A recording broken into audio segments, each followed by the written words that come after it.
Hello and welcome to my specialization introduction and outdoor content guide for the Fire Mage in World of Warcraft Battle for Azeroth. If you haven't watched the video primer for this series, I recommend that you do that now. There'll be a link in the description below and that will get you up to speed on what we're doing in this video. So we're here on our Fire Mage. We've got our action bars up, empty. If we go into our talent tree, these are the talents you can select to fulfill the requirements laid out in the primer video. And now that that's done, we're going to get into our spell book and we're going to organize our spells. Now, I'm not going to go in depth into every single one of these, but I'll give you a brief description so you know what the spell does and why we're putting it where we are. We're starting out with Arcane Intellect. You can choose to put this either in your combat utility on the right hand side, so it's right there in your face, or up here in Miscellaneous. It's up to you. I'm going to put it in utility for now. This is a buff we're going to want to cast on ourselves. It lasts for 1 hour and it'll increase our intellect by 10%. Next, we have Blazing Barrier. This is another ability we're going to put over here on the right hand side, not because we're going to use it infrequently, but because we want to make sure like it's right there, like here it is. This will shield us in flame, which will absorb some damage and cause melee attacks done against us to reflect damage back. Next, we have Blink. This is a combat utility ability. It teleports us forwards 20 yards, so some nice movement there. Combustion is an offensive cooldown ability. This will increase the critical strike chance of our spells and grant us some mastery. Conjure Refreshment. This goes on our miscellaneous section. This will conjure food for us and our allies. This gives us a stack of food that will restore health. That food doesn't go away if you log out, so you'll have to resummon it when you get back in. Counterspell is our interrupt ability. It will interrupt spell casting. That goes in our crowd control section. Dragon's Breath does damage in a cone and it disorients enemies. Also a nice crowd control ability. Fire Blast, Fireball, and Flame Strike are all part of our core rotation. Frost Nova is a crowd control ability that will freeze targets within 12 yards of us. Ice Block is a defensive cooldown. This puts us into a chunk of ice, and we're not able to do anything, take any sort of actions, but we also can't be affected by actions either. Invisibility is another defensive cooldown we can trigger. It makes us untargetable to enemies. They kind of forget that we are there, and we're able to get out of combat that way. Polymorph is a crowd control effect. It turns your target into a sheep. If they take damage, that will cancel the effect. Being a sheep basically means they can't really do anything.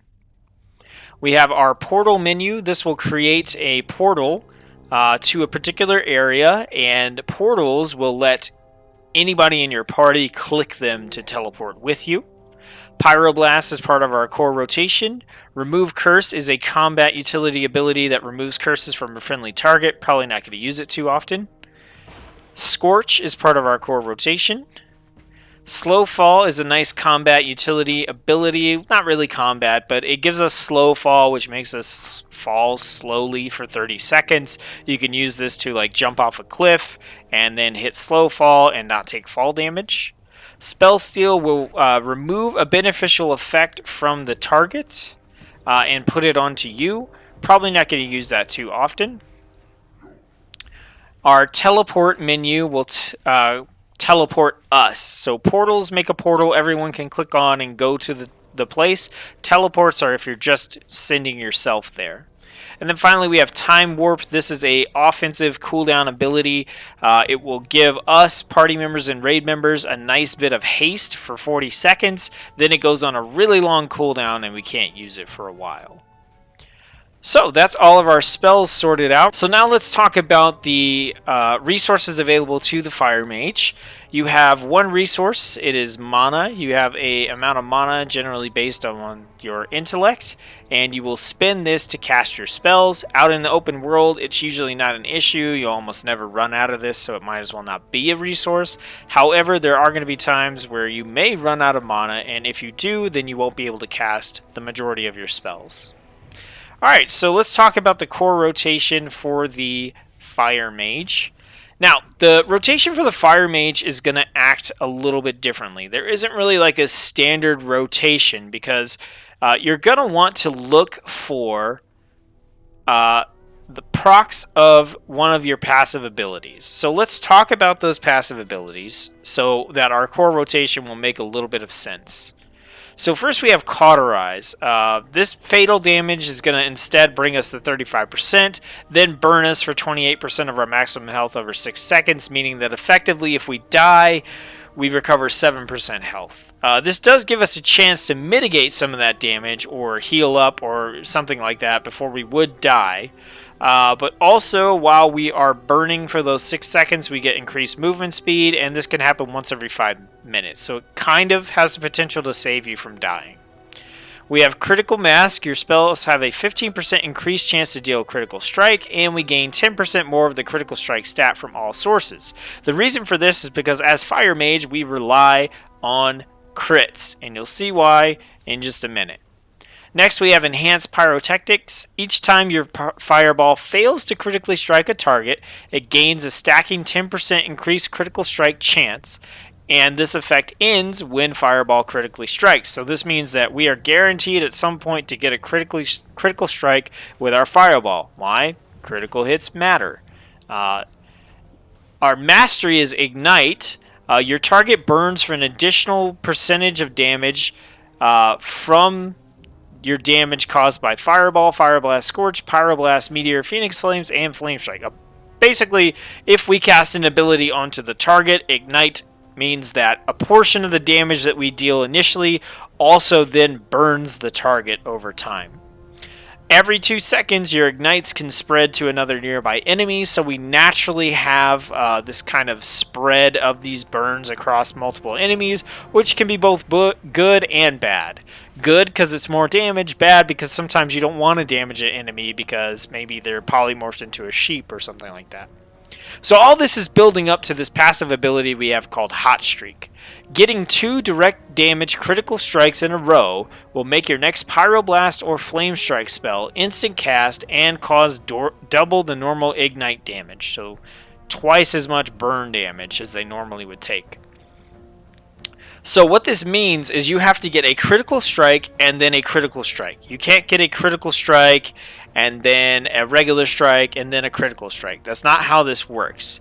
So what's going to happen, and we're going to use our Fire Blast here to show this off. Fire Blast is an instant cast ability. It has a 10-second or so recharge time. It deals some damage, but more importantly, it always critically strikes. So you're going to see that what's going to happen is when we pick a target and we do our Fire Blast, we get this little graphic here. This means that we are heating up, and it means we have one of the 2 critical strikes that we need in order to trigger Hot Streak. So we're going to cast that again. We're going to get our heating up. Then when we cast that ability one more time, we're going to get this even bigger graphic, and this gives us our Hot Streak, and it makes our next Pyroblast or Flame Strike instant cast, and it deals double the ignite damage. So we've got Hot Streak figured out. Now let's talk about how the rest of our abilities work. So we have Fire Blast on an instant cast guaranteed critical hit. That's to help us build up Hot Streak. Normally, you're going to want to use Fireball as the ability that you spam over and over and over again. So, if we were to open combat with a Fireball, we didn't get a critical hit, so we'd probably just cast Fireball again until we got a critical hit. There we go. Now that we have this, we cast our Fire Blast, because that gives us our guaranteed Hot Streak. Then we cast either Pyroblast against a single target or Flame Strike against multiple targets. So let's take a look at these abilities when we don't have Hot Streak. Okay, so we don't have Hot Streak anymore. So Pyroblast is our single target ability that we want to use. So we're going to cast this, and you can see the cast time is quite long, but it does a nice chunk of damage. Okay, and that one actually happened to critical, so we got our heating up. Our Flame Strike also has a pretty long cooldown, but this is the ability we use on multiple targets. So this will deal damage initially, it'll put a damage over time debuff on the targets, and it will reduce their movement speed. So, what we want to do is, based on the situation, whether we're fighting one or multiple targets, we want to use the appropriate ability there. So let's take a look at this. We open up combat, we're casting Fireball, right? We'll just cast Fireball at our target until we get a critical hit. We got one, so then we'll hit Fire Blast, and then a single target will hit Pyroblast, and it's instant cast and does extra ignite damage. Then we go right back into casting our Fireballs until we get a critical hit again.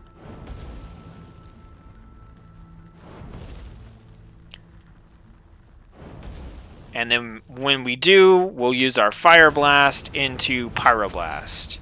Right back into Fireball, so now we're fighting multiple enemies. We're waiting for that critical strike.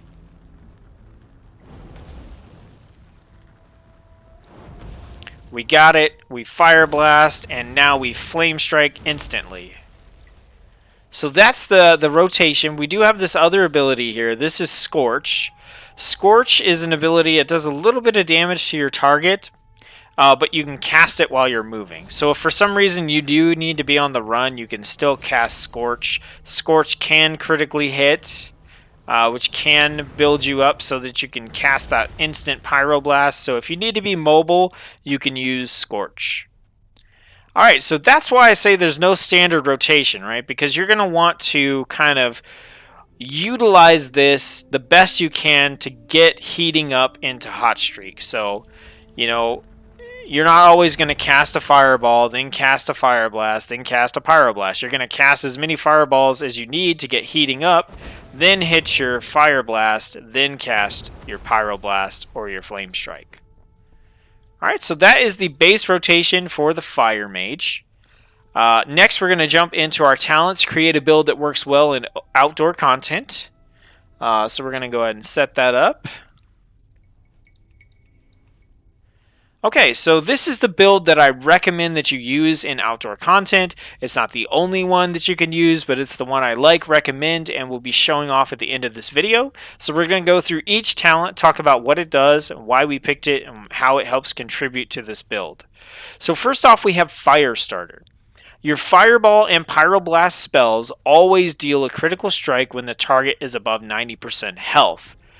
So this will change our rotation, because remember, when we were demoing this earlier, we were casting Fireball until we got a critical strike. Now we're guaranteed on that opening Fireball to get a critical strike. We can go right into Fire Blast, Pyroblast. Or if the target's got a pretty big health pool, we may be able to Fireball, Pyroblast. So in the case of this training dummy, it has, you know, its health isn't going to go down, so double Fire Blast into Pyroblast does work. So that's going to make our opener much more consistent. We're going to get the damage from the Fireball plus the Ignite. We're going to get the damage from the Fire Blast plus the Ignite. Then we're going to get the instant cast Pyroblast plus the damage from Ignite. And that does a significant amount of damage. Next we have Shimmer. And I'm going to show off the differences here. So Blink is your standard ability. It has a 15-second cooldown. You click it and it teleports you 20 yards.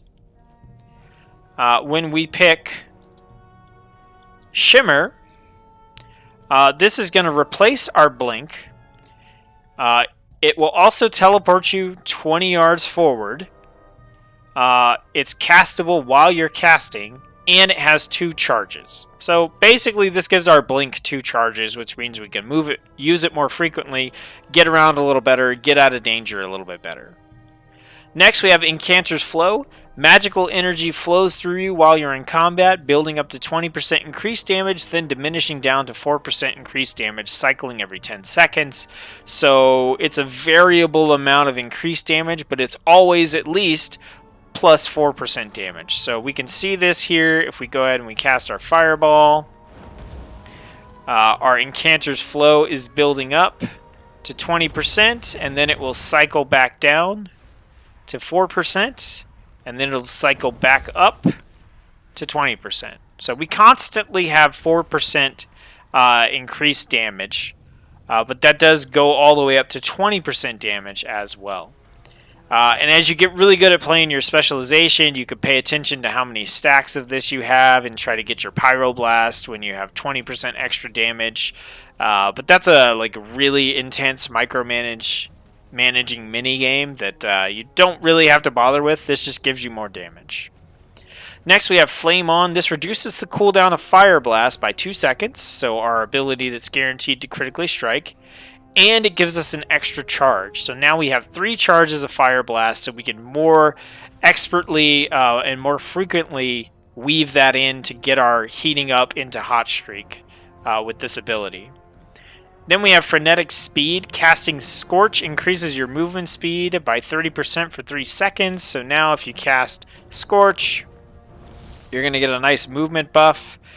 You can use this if you're trying to, deal damage without taking damage. Having that speed boost is nice.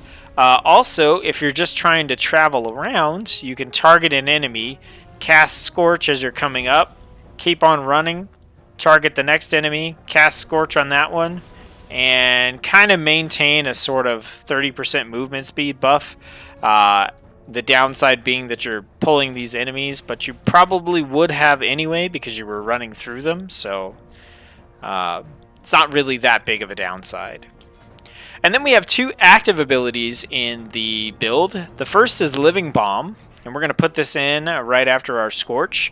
So this is an ability with a almost 10-second cooldown. You cast it on a target and they become a Living Bomb. This causes them to take damage over 3 seconds, then they explode, dealing damage to all other enemies within 10 yards, and those enemies that get hit then become a Living Bomb as well, and then they'll take damage over 3 seconds and explode. Now it only chains 1 time, so you get the Living Bomb, it spreads, and then they all blow up and it's done. But it's a nice little ability that helps us to get some extra AoE multi-target damage in. And the Meteor is another ability that helps us with multiple targets. It's got a 45-second cooldown. It calls down a huge meteor, which does a big chunk of damage to the target, and all targets within 8 yards. Then it puts a burn on the ground that deals damage to all those enemies over 8 seconds. So we'll put this in over here with our offensive cooldowns. So that's the build, and like I said, your rotation pretty much won't change. The only thing that's different now is you're guaranteed to get that critical strike on your Fireball, so then you can Fire Blast and go straight into your Pyroblast or Flame Strike. You can cast your Living Bomb, so if we watch, I'll cast Living Bomb on this dummy. You'll see it's going to explode. It's going to deal damage to this one. Boom. And now that one's a Living Bomb, and it's going to explode, but that does not continue to spread. Also, if you really need to, if you're in a situation where you're fighting a lot of enemies, you now have Meteor, which you can cast, and that's going to summon down a cool Meteor and burn targets. Alright, so that's the build. Let's talk about the PvP talents you can take if you want to toggle on War Mode and mainly focus on PvE. So first off, we've got Relentless. This will replace your Honorable Medallion. It will turn it into a passive ability that will reduce the duration of any crowd control effects on you by 20%. Nice set it and forget it talent. Then we have Tender. If you've not cast a Fireball for 8 seconds, your next Fireball will deal 30% increased damage with a 50% reduced cast time. So this is really nice because you can cast your Fireball, Fire Blast, Pyroblast. Your enemy's probably dead or pretty close. And then by the time you get to your next enemy, you'll have Tender available, and it will deal increased damage, and it will have a 1 second or so cast time instead of a 2-second cast time. Then we have Controlled Burn Ignite, which is our passive ability that burns the target based on the abilities we use. Deals its full damage 100% faster, but no longer spreads to nearby enemies unless Combustion, which is our offensive cooldown here, is active. Now this is good for many reasons, right? We want our Ignite to deal its damage faster because we kill targets really fast out in the open world. So being able to take that damage that would be spread over 10 seconds where the enemy's probably not going to be alive and compress it into like 5 seconds means we get a lot more of that damage front loaded, and we have to cast less of our other spells to kill that enemy. Also, it's nice that our ignite doesn't spread, because if we do want to use crowd control abilities like polymorph or something like that, we know that the damage from those abilities is not going to break that effect. Also, we have our living bomb and our meteor and our flame strike to deal that multi-target damage if we want to. So this gives us a little bit more control and a lot more upfront burn damage. And then finally, we have Flame Cannon. After standing still in combat for 2 seconds, your maximum health increases by 3%, damage done increases by 3%, and the range of your fire spells increases by 3 yards. So we can just stand still. It's literally turning yourself into a flame cannon. You stand still, and after 2 seconds, you get these buffs. The cool thing is these can all stack up to 5 times and last for 5 seconds. So if you stand still, you can get 15% maximum health, 15% increased damage, and 15 extra yards on your fire spells. So you can stand in one spot and just kind of turn and just kill things. So those are the PvP talents I recommend that you take. The next thing we're going to do is take this build out into the open world and show it off against some different enemies. So I'm going to cut to that, and I'll see you there. Alright, so we're here in Surmar City. We're going to fly down and try out the build against a couple different types of enemies. So here we go. And remember, we're generally going to want to open up with a fireball. Get that guaranteed crit into a fire blast, and we didn't even need the pyroblast this time, but since we have it, we can instant cast a fire blast or a pyroblast against that target, and he's dead. We got an enemy on us now, so we could do like our dragon's breath and cause him to disorient and move away. Cast our fireball into fire blast into pyroblast. All right, so let's line that up on this guy here. Fireball, fire blast, pyroblast. So getting that guaranteed crit, here we've already got it, so we can just go straight into pyroblast. So you always want to watch out for your hot streaks, and that's why I say like your rotation will change based on, you know, how your criticals come across. So, all right. And here we could just fire blast that guy to get rid of him. And then we could pyroblast this guy. Alright, that's going to pull this dude over to us. So let's fire blast him, pyroblast him. Go ahead and cast. In this case, I'd want to fire blast again. Pyroblast, fire blast, pyroblast. Okay, we got a bunch of targets on us. So we're going to want to use our dragon's breath here, disorient some of them. Go ahead and cast our meteor down. Get that out. Living bomb on one of them. Alright, let's get our guaranteed crits here. Pyroblast, we can crit, flame strike. Oh, blink away, blink away. We can ice block here. And then hopefully our damage over time will kill those guys. Okay, so we barely made it. But we made it. Had to use our ice block there. Now, without the ambush, we could have set that up better. We also could have Frost Nova to keep enemies off of us. We could have polymorphed.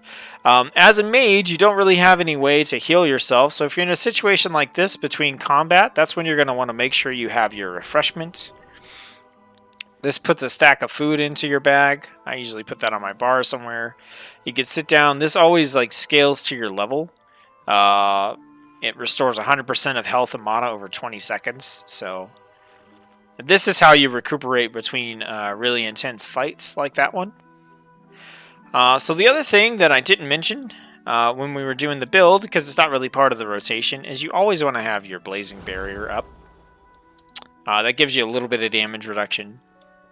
On a mage, especially early on like this, you are a lot more squishy, but you will eventually build up enough endurance to where you can actually just really destroy people. So like on this one, we could target both these guys. We can get our guaranteed criticals off of that from hitting both of them. with Fireball back to back. So, and that's kind of how the build works there. Even though we just killed some elites and stuff, we're going to show this off kind of against just a regular old rare spawn. These guys, we can cast Living Bomb. Get our instant cast Fire Blast, or Flame Strike here. We could just stand here and let this guy burn. Which, yeah, that's what I'll do. Alright, so Fireball into Fire Blast. That guy's about dead, so we can just open up on this dude with a Pyroblast. We can call down a Meteor, Fireball, Flame Strike, or Fire Blast into Pyroblast. Sorry I got some of those names wrong. But that's it. That's the build. As you can see, we barely made it out of that one fight, but we did. And as you get better and better at playing the mage, you'll be able to handle those situations a lot easier. Mage is one of the classes I play a little less than the rest of them, so I'm not quite as good on mage as I am on some of the other classes. So if I'm able to do it, you should pretty much be able to do it, you know, with a little bit of practice. So I hope that has helped you to understand the Fire Mage a little bit better, giving you the confidence to get on your own Fire Mage, get out there in the open world, try some leveling, farming, see if it's a specialization you enjoy and you want to play. If you liked the video, you know, give me a thumbs up, subscribe, whatever you want to do. Keep encouraging me to make this content. I hope you have a great time in Battle for Azeroth, and thank you for watching.